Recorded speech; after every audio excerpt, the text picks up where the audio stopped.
asesora principal de la comisión, la autora Eva Valer Montoya, y la autora Flor, ¿no? Que también nos acompaña, ¿no?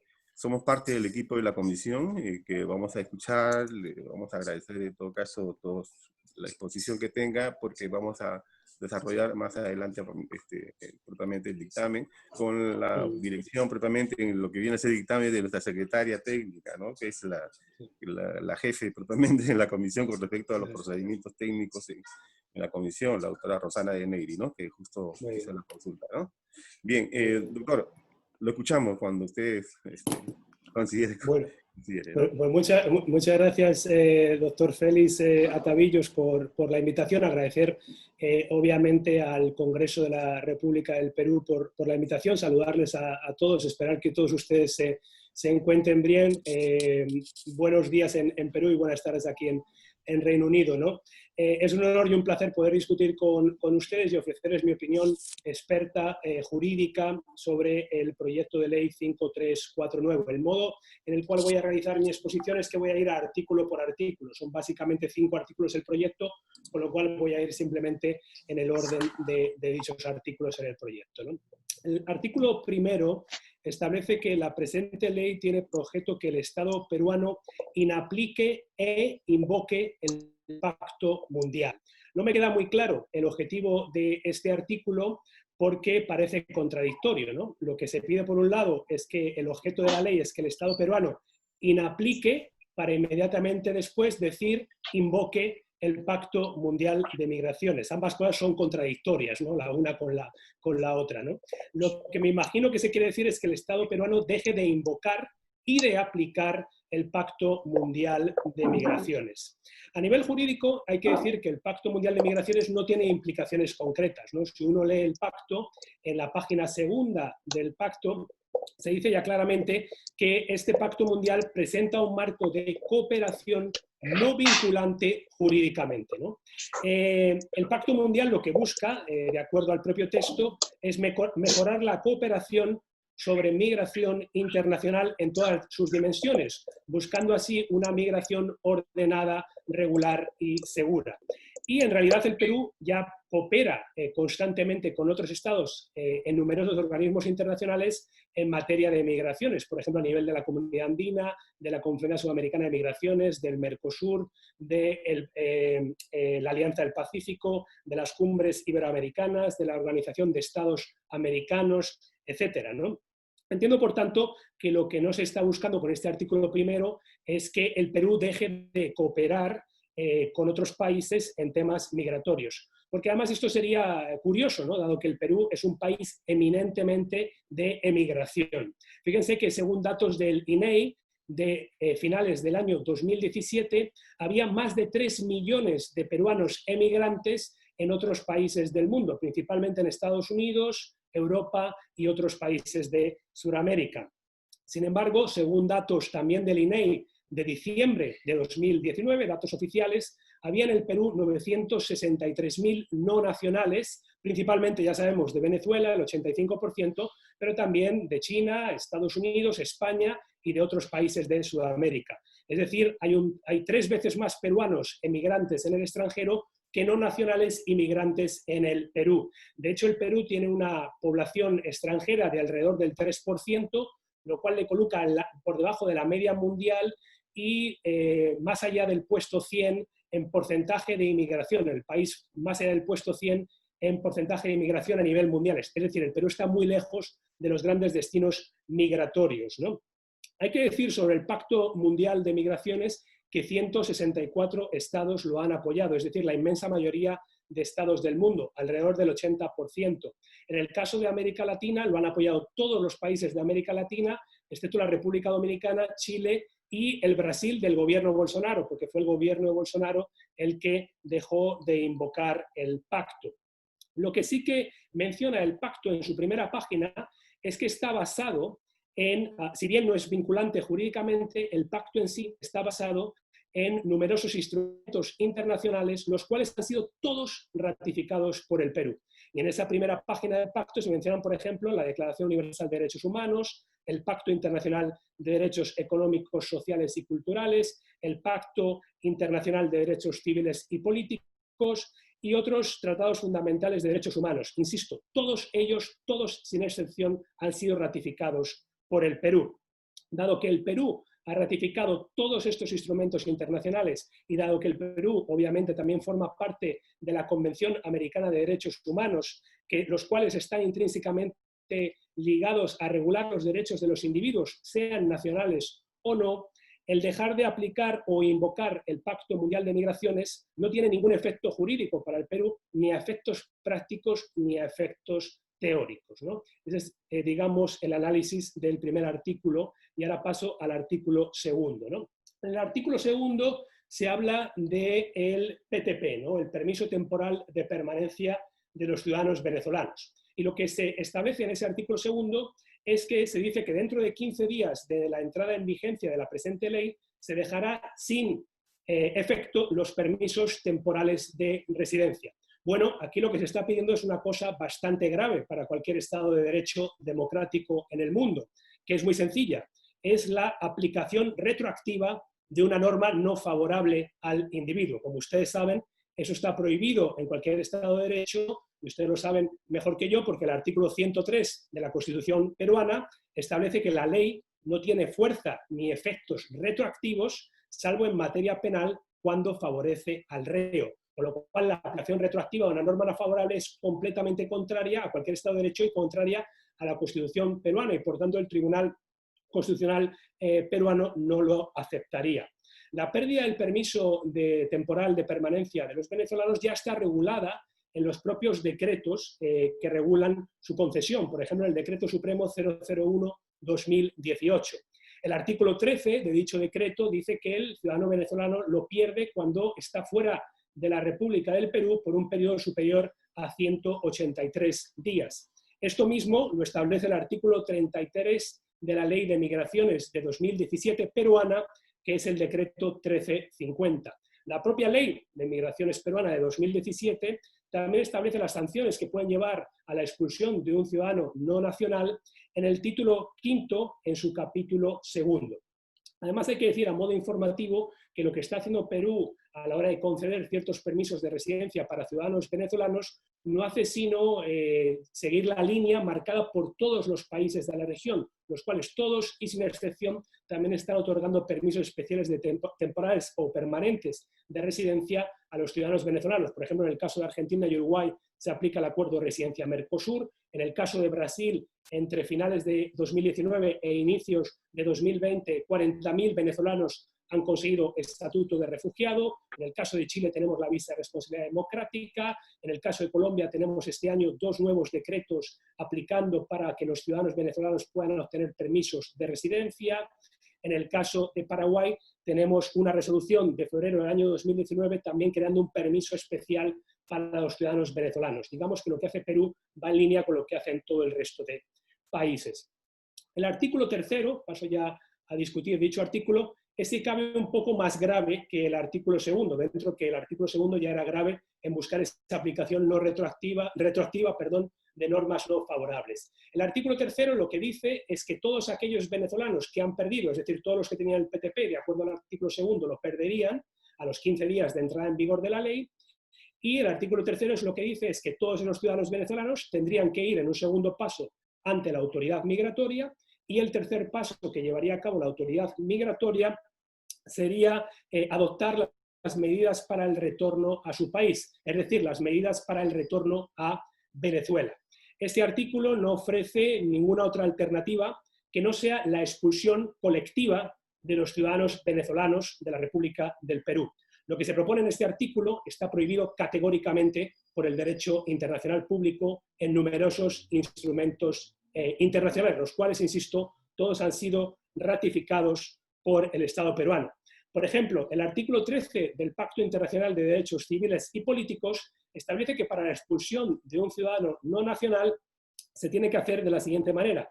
En cumplimiento de una decisión adoptada conforme a la ley, una vez que el extranjero tenga la posibilidad de exponer las razones que le asistan en contra de su expulsión, una vez que se haya sometido a la revisión de la autoridad competente, judicial o administrativa, y una vez que el extranjero haya tenido el derecho a defensa letrada, ¿no? La Observación General 15, aprobada por el Comité de Derechos Humanos, interpretando este artículo 13 del Pacto de Derechos Civiles y Políticos, establece que las expulsiones colectivas están prohibidas categóricamente. Pero es que además el artículo 22.9 de la Convención Americana de Derechos Humanos prohíbe las expulsiones colectivas. El artículo 22 de la Convención de Trabajadores Migrantes de Naciones Unidas también prohíbe las expulsiones colectivas.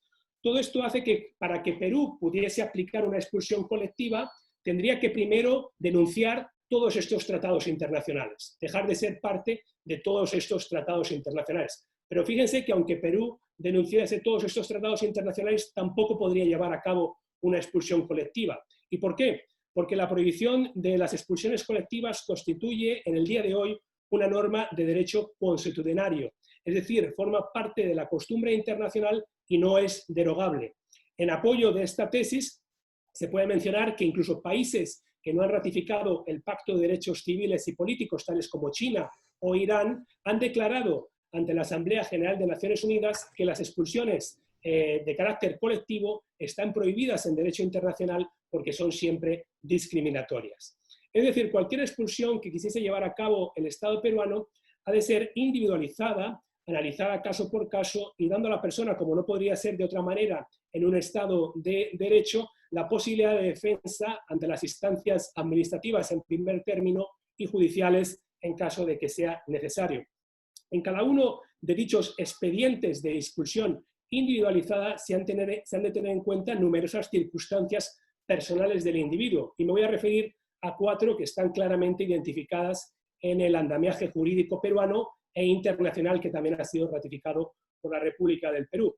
Por ejemplo, en primer lugar, en cualquier decisión que afecte a los derechos del niño, se tiene que tener como consideración primordial el interés superior del niño. Esto viene del artículo 3 de la Convención de Naciones Unidas sobre los Derechos del Niño, que ha sido ratificada por Perú, pero también viene en el propio artículo 6 de la Ley de Migraciones de 2017 de Perú. La Corte Interamericana de Derechos Humanos, en su opinión consultiva 2114, en su párrafo 280, la cual es vinculante para todas las cortes y administración del Estado peruano, ha declarado que en aquellos supuestos en los que el niño o la niña tienen el derecho a la nacionalidad, como sería en el caso peruano cualquier niño o niña que nazca en Perú, porque en Perú rige el jus soli absoluto, por lo tanto cualquier persona que nace en Perú será ciudadano nacional peruano, ¿no? En esos casos, la expulsión del padre o de la madre simplemente por el hecho de encontrarse en situación irregular está prohibida por la interpretación que hace la Corte Interamericana de Derechos Humanos. ¿Por qué? Porque el interés superior del niño siempre va a ser mayor que el interés del Estado en poder expulsar a esa persona y romper de ese modo la vida familiar del niño, ¿no? Eso en primer lugar. En segundo lugar, también está el principio de unidad familiar, que también viene de la Convención Americana de Derechos Humanos, pero que también está establecido en el artículo 5 de la propia Ley de Migraciones de Perú de 2017. El principio de unidad familiar lo que quiere decir es que no se pueden separar familias, por ejemplo, en casos en los cuales un ciudadano venezolano o venezolana esté casada o casado con un peruano o con una peruana, con un ciudadano de la Comunidad Andina, con un ciudadano del Mercosur, con un extranjero que tenga calidad migratoria en Perú o con un venezolano que tenga también calidad migratoria en Perú. En esos casos nunca se podría expulsar al esposo o a la esposa simplemente por el hecho de estar en situación irregular, porque eso iría en contra del principio de unidad familiar. En tercer lugar, está prohibida, en derecho internacional también, la expulsión de aquellas personas que puedan sufrir en el país de origen tortura, penas o tratos crueles, inhumanos o degradantes. Eso está establecido en el artículo 7 del Pacto de Derechos Civiles y Políticos y también en el artículo 3 de la Convención de Naciones Unidas contra la Tortura, que también, por supuesto, ha ratificado el Estado peruano. Fíjense que el Gobierno de la República del Perú ha manifestado en numerosas ocasiones su temor a que dichos actos de tortura, tratos inhumanos y degradantes puedan estarse cometiendo en Venezuela. Por ejemplo, en la declaración del Grupo de Lima del 23 de septiembre de 2019, se define al gobierno de Nicolás Maduro como, abro comillas, régimen ilegítimo y dictatorial. Se expresa la disposición de adoptar nuevas sanciones que favorezcan el restablecimiento del Estado de Derecho y el orden constitucional y democrático en Venezuela. se rechazan los crecientes vínculos del régimen de Nicolás Maduro con grupos armados al margen de la ley y se urge al Consejo de Derechos Humanos de Naciones Unidas a establecer un mecanismo independiente de seguimiento e investigación sobre la violación sistemática de los derechos humanos en Venezuela. Es evidente que cualquier persona que fuese enviada a un país, enviada de vuelta a un país como el que acabo de describir, según la declaración del Grupo de Lima de septiembre del año pasado, podría correr el riesgo de sufrir tortura, tratos inhumanos o degradantes, y eso llevaría a responsabilidad internacional por parte del Estado peruano. Porque como bien ha declarado el Consejo, el Comité de Derechos Humanos de Naciones Unidas en su Observación General 31, a la hora de aplicar el Pacto de Derechos Civiles y Políticos, los Estados partes tienen la obligación, y abro comillas, de no extraditar, deportar, expulsar o retirar de otro modo a una persona de su territorio cuando haya razones de peso para creer que existe un riesgo de provocar alguno de los daños establecidos en el artículo 7º del pacto, es decir, tortura, tratos o penas inhumanos o degradantes, ¿no? Por tanto, insisto, Perú no podría expulsar a nadie en dichas circunstancias. Pero es que además, en cuarto lugar, la definición de Venezuela en la declaración del Grupo de Lima de 2019, que fue firmada obviamente por el gobierno peruano, como un país en el que, abro comillas, se violan sistemáticamente los derechos humanos, puede llevar a que cualquier venezolano que se encuentre en Perú sea automáticamente reconocido como refugiado. ¿Por qué?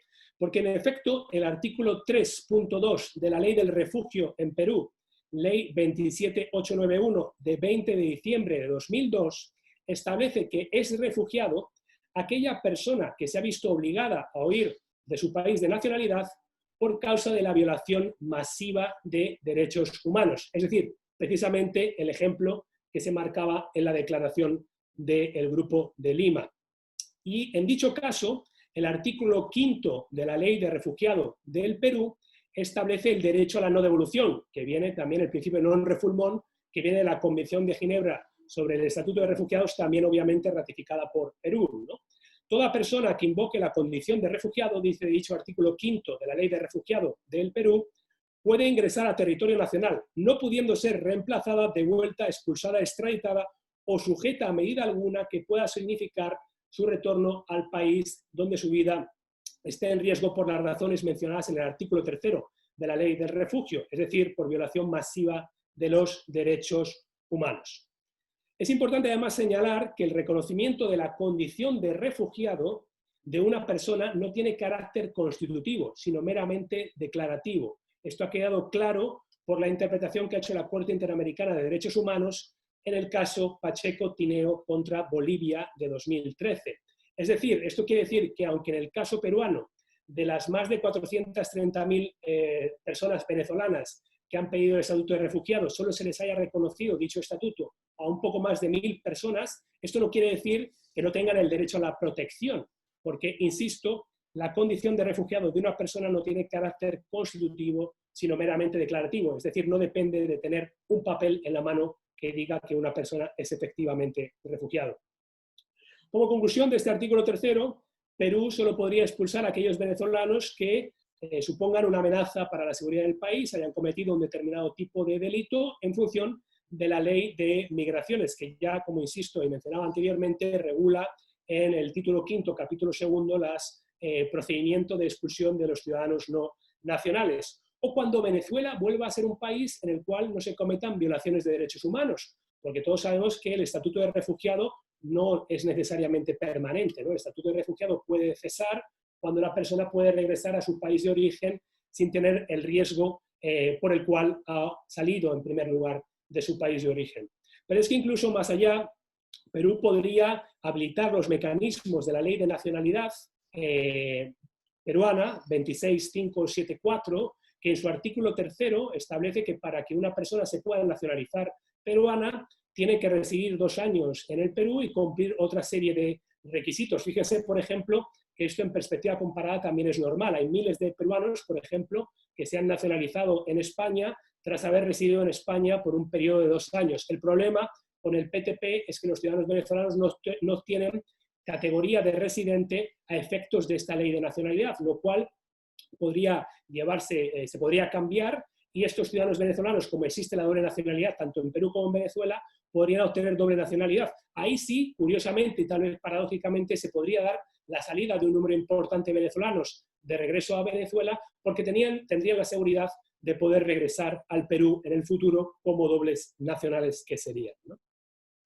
Bueno, respecto al artículo 4, se establecen las penas por reingreso irregular de 4 a 5 años en la primera instancia y de 8 a 10 años en la segunda instancia. Es decir, lo que este artículo 4 está pidiendo es la criminalización de la inmigración irregular. Y dicha criminalización de la inmigración irregular está tajantemente prohibida por la Ley de Migraciones del Perú del 2017, en cuyo artículo 7º se menciona que el Estado formula y ejecuta su política migratoria bajo el principio de la no criminalización de la inmigración irregular. También está en contra del principio del respeto de derechos humanos del artículo 1 de la Ley de Migraciones, del principio de no discriminación del artículo 8 de la misma ley y del principio de formalización migratoria del artículo 12º de la Ley de Migraciones. Además, el Estado peruano ha firmado numerosas declaraciones en los últimos 20 años estableciendo que existe un principio de no criminalización de la migración irregular, por ejemplo, a nivel de la Conferencia Sudamericana de Migraciones. También en otros foros, por ejemplo, en la Comunidad Andina, los cancilleres de Perú, Bolivia, Ecuador y Colombia, en el año 2008, en un texto firmado el 12 de junio, criticaron y exhortaron y rechazaron la directiva de retorno adoptada por la Unión Europea, que establece el procedimiento de expulsión de los ciudadanos en situación irregular y que es mucho menos draconiana que lo que se propone en este artículo 4. Decenas de miles de peruanos, como mencionaba antes, están en el exterior y decenas de miles de peruanos han estado en situación irregular o siguen en situación irregular en otros países del mundo y han podido regularizar su situación, por ejemplo, en Estados Unidos, en Italia, en España o en Argentina. En el año 2019, por dar un ejemplo, más de 1.000 peruanos se regularizaron en España, ¿no? Además, la criminalización de la entrada irregular es ineficaz en perspectiva comparada. El ejemplo más claro lo tenemos con el caso de Estados Unidos, que criminaliza la entrada irregular y es el país del mundo que más inmigrantes en situación irregular tiene, con más de 11 millones. Y además, si queremos dar otro argumento, es enormemente costosa para el erario público, porque ¿quién iba a pagar la encarcelación de personas por el mero hecho de entrar sin tener el permiso de residencia entre 4 y 10 años en prisiones peruanas? Esto sería enormemente costoso. Y además, insisto, en el caso de los ciudadanos venezolanos sería además ilegal también por otro motivo, de acuerdo al ordenamiento jurídico peruano. Fíjense que el artículo 3º del reglamento de la Ley de Refugio peruana, que es el Decreto Supremo 119/2003-RE, establece que el tratamiento de los refugiados se rige de conformidad con la ley por los siguientes principios. Y establece en la letra A: ninguna autoridad impondrá sanciones por la entrada o permanencia irregular o ilegal en el territorio de la República de personas que soliciten la condición de refugiado. Y como he mencionado anteriormente, cualquier venezolano podría solicitar dicha condición de acuerdo al artículo 3º de la propia Ley de Refugio en la República del Perú, ¿no? Y ya pasando para concluir al artículo 5, el artículo 5 habla de la forma de ingreso al país. Y se señala, y abro comillas, que el Estado peruano de manera anual realizará la convocatoria de personas que puede recibir, el mismo que resultará del estudio de la demanda y necesidad de personas en los distintos sectores productivos del Estado. Sin embargo, para ello se habrá cubierto todos los servicios y demandas de la población peruana. Como pueden ver, este artículo también está redactado de una manera muy poco clara, ¿no? Creo que lo que intenta hacer este artículo es establecer cuotas de no nacionales para determinados sectores que el gobierno pueda declarar de manera anticipada, ¿no? Por ejemplo, para el año siguiente o los trimestres siguientes, etcétera, ¿no? Bueno, hay que hacer dos comentarios aquí, uno jurídico y otro más práctico, si se quiere, ¿no? Empezando por el comentario jurídico, es cierto que hay algunos países en el mundo que tienen cuotas para determinadas profesiones. Por ejemplo, en el caso español ha habido en los últimos años cuotas, por ejemplo, se decía, bueno, pues pueden venir, pongamos, por ejemplo, ¿no? 50 ingenieros de caminos o 50 ingenieros de petróleos al país en el año, pongamos, 2021, ¿no? Jurídicamente lo que hay que tener claro es que de esas cuotas se excluyen a todos los ciudadanos regionales. Por ejemplo, en el caso peruano se tendría que excluir a todos los ciudadanos a los cuales se les aplica el Acuerdo de Residencia Mercosur y la decisión 503 de la Comunidad Andina. También se excluye todas esas cuotas a todos los ciudadanos no nacionales que residen en el Estado por reunificación familiar, y también se excluye todas esas cuotas a todos los ciudadanos que residen en el Estado por motivos de refugio, ¿no? Una vez se excluye a todas esas personas, sí, por supuesto, el Estado puede establecer una serie de cuotas, ¿no? Y decir, bueno, vamos a reclutar a X número de personas, ¿no? Insisto, España lo ha tenido durante muchos años, ¿no? Y decían, bueno, pues vamos a reclutar, por ejemplo, de países de fuera de la Unión Europea, porque, insisto, con los países de la Unión Europea no se podían aplicar esas cuotas, un número determinado de personas en determinadas profesiones, ¿vale? Eso es absolutamente correcto, es normal en perspectiva comparada. El problema es que pocas veces funciona correctamente. ¿Por qué? Porque el mercado laboral es muy cambiante, la economía crece o se contrae en función de diferentes elementos y por lo tanto es muy difícil predecir el funcionamiento del mercado laboral en los años venideros, ¿no? Y eso ha llevado a que, por ejemplo, en el caso de España, estas cuotas siempre hayan estado muy por debajo de las necesidades reales de mano de obra del país, lo cual haya llevado a que mucha gente, incluyendo, por supuesto, ciudadanos de Latinoamérica, hayan entrado al país, se hayan quedado en situación irregular y después hayan regularizado su situación migratoria, ¿no? Bueno, en resumidas cuentas, el artículo primero no tiene ningunos efectos, digamos, jurídicos, aunque pondría a Perú en una situación internacional compleja, dado que la mayoría de los estados del mundo han apoyado el Pacto Mundial de Migraciones, que es simplemente un instrumento jurídico no vinculante que establece la cooperación internacional sobre temas migratorios. Los artículos segundo a cuarto generan enormes dudas jurídicas, problemas muy graves respecto del Estado de Derecho y son contrarios no solo a todo el andamiaje jurídico internacional que ha sido ratificado por el Perú y todos los instrumentos internacionales que yo les he mencionado, sino también son contrarios a la Constitución, a la Ley de Refugio, a la Ley de Migraciones y a los decretos que implementan ambas leyes, ¿no? Con lo cual son enormemente preocupantes, yo creo que absolutamente ilegales vistos desde el punto de vista jurídico e insisto, del andamiaje jurídico peruano y de todo el marco internacional que ha ratificado el Perú. Y respecto al artículo quinto, tiene esas limitaciones jurídicas que mencionaba, no se puede aplicar a ciudadanos Mercosur, Comunidad Andina, reunificados familiares o familiares en reunificación familiar o personas que estén en situación de refugio en Perú. Y además, bueno, a efectos más prácticos, por la perspectiva comparada nos dice que no siempre han funcionado muy bien estas estimaciones a futuro de proyecciones del número de personas que se van a necesitar para entrar en el país. Quedo en cualquier caso a disposición de ustedes para todas las preguntas que tengan, comentarios que tengan a bien y les agradezco enormemente la atención. Sí. Muchas gracias, doctor Diego.